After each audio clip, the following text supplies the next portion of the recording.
Imagine a bright, sunshiny day on a university campus, where students are carefree and life is idyllic. But in a matter of minutes, everything changes. On August 1, 1966, Charles Whitman, a seemingly perfect student in Marine, arrived at the University of Texas Tower with a footlocker full of weapons. Dressed as a maintenance man, Whitman rode the elevator to the 27th floor, dragging his footlocker up the stairs to the observation deck. Whitman introduced the nation to the horror of mass murder in a public space, a concept that was almost unimaginable at the time. The crime scene spanned 5 city blocks, with hundreds of students, professors, and tourists witnessing the 96-minute killing spree. People crouched behind trees, hid under desks, and took cover in stairwells, while others played dead to survive. The Associated Press and United Press International ranked the shootings as the second most important story of the year, behind only the war in Vietnam.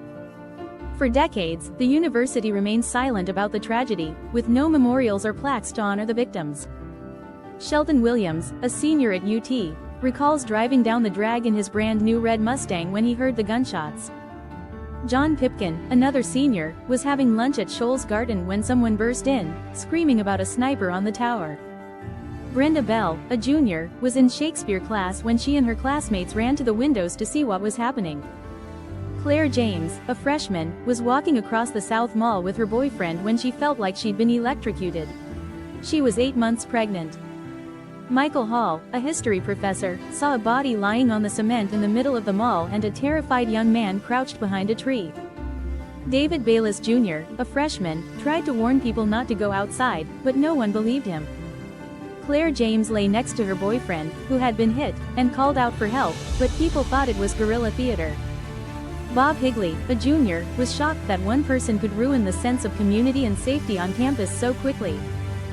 Gail Ross, a junior, felt a sense of suspended animation, knowing that life would never be the same again. By 3 o'clock that morning, Whitman had already killed his mother and wife, leaving a letter explaining his mental turmoil. Dave McNeely, a reporter, met Whitman at a birthday party and was stunned when he heard the news.